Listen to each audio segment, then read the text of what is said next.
Instagramku, sahabat Facebookku, sahabat IG-ku. Semoga hari ini semua dalam keadaan sehat walafiat. Amin, Allahumma amin. Sambil sarapan guys, ngobrol dulu ya. Sambil sarapan ngobrol-ngobrol dulu. Apa yang akan Bunda obrolkan saat ini adalah tidak lain hanyalah dari seputar perjalanan Bunda dalam menempuh jalan hidup ini yang ditakdirkan sebagai pekerja migran Indonesia di Taiwan dan mempunyai job seorang perawat. Ya guys, sekali lagi saya ucapkan terima kasih untuk yang sudah subscribe. Semoga berkah selalu. Memang kita harus sabar ya menjadi YouTuber pemula.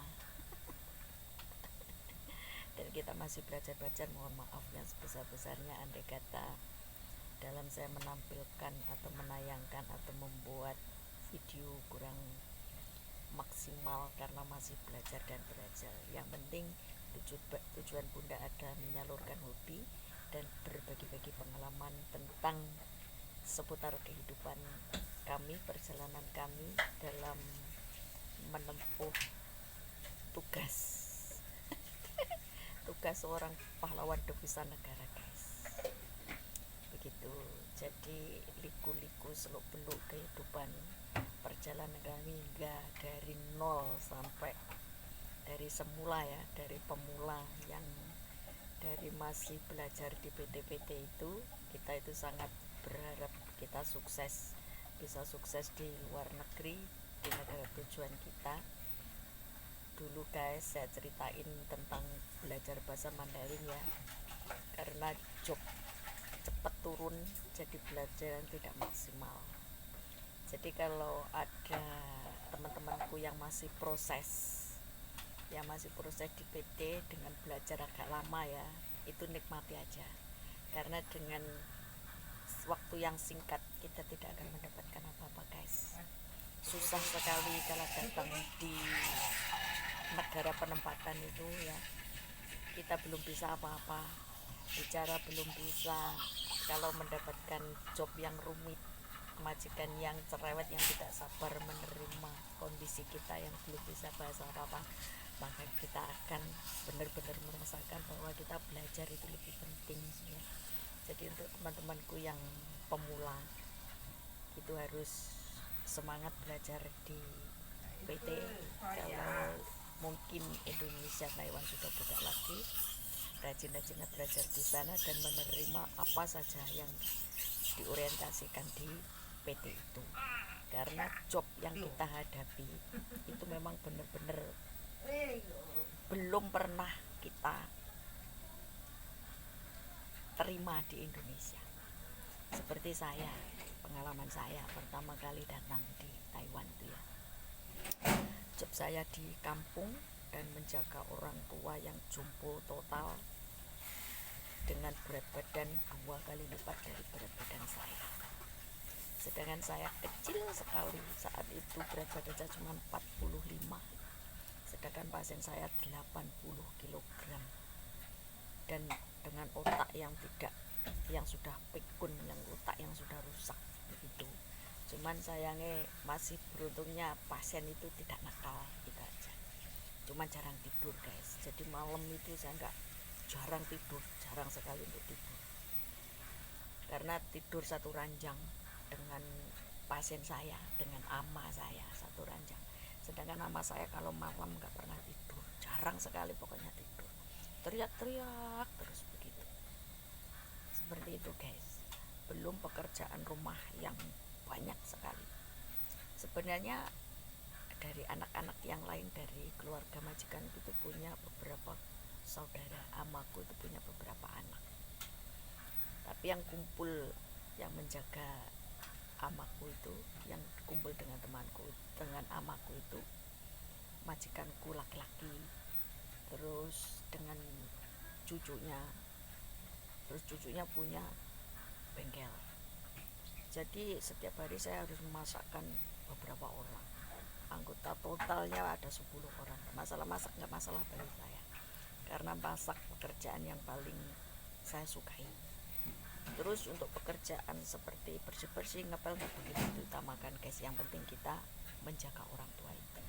Jadi yang diutamakan itu orang tua itu. Kalau pasien kita sudah kita kerjain dengan beres, kita mengerjakan yang lain-lain gitu. Tetapi karena saya pemula ingin sukses ya, jadi saya nggak mau nganggur. Begitu amaku pagi sudah selesai sarapan, duduk di kursi roda sudah. Sebelum amaku bangun saya juga kerja. Sebelum amaku bangun itu saya sudah mengerjakan, jam 5 itu sudah mengerjakan pekerjaan rumah tangga seperti bersih-bersih, ngepel dan rendem-rendem baju, nyuci baju gitu. Jadi amaku jam 8 itu baru bangun begitu dulu. Setelah amaku bangun ngasih sarapan, ama berhenti sebentar masak. Jam 11 itu mulai masak. Pokoknya masak tidak ada masalah bagi saya karena saya suka masak. Walaupun masakan 15 orang atau 10 orang, itu hobi saya masak. Jadi saya nggak ada masalah. Yang menderita di sana di job pertama itu karena bahasa.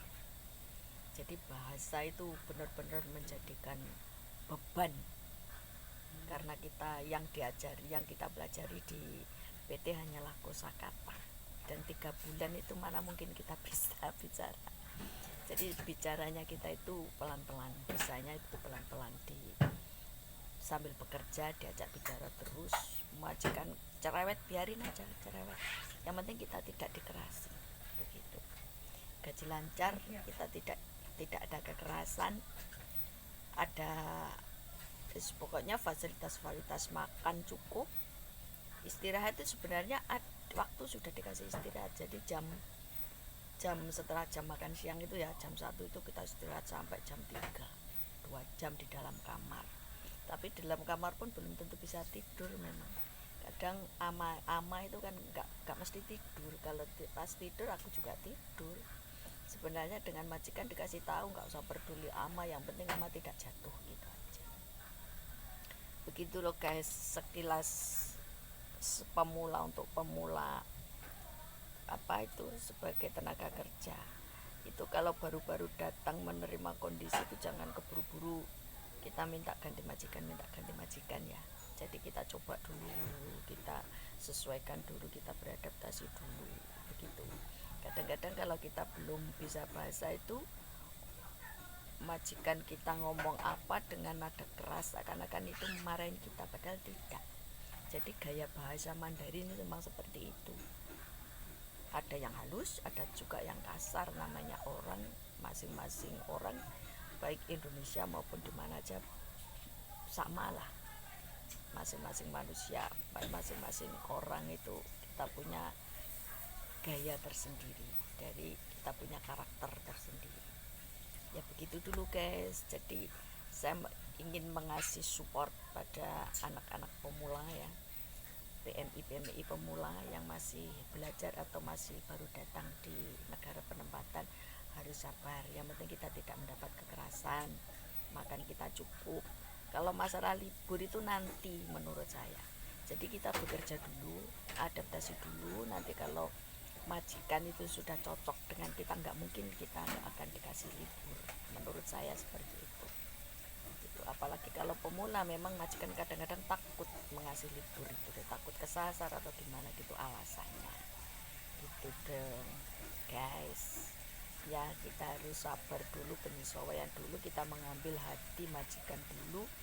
Kalau sudah sama-sama kita itu sudah dipercaya, insya Allah hak kita semua akan kita dapatkan. Memang hak kita harus kita dapatkan.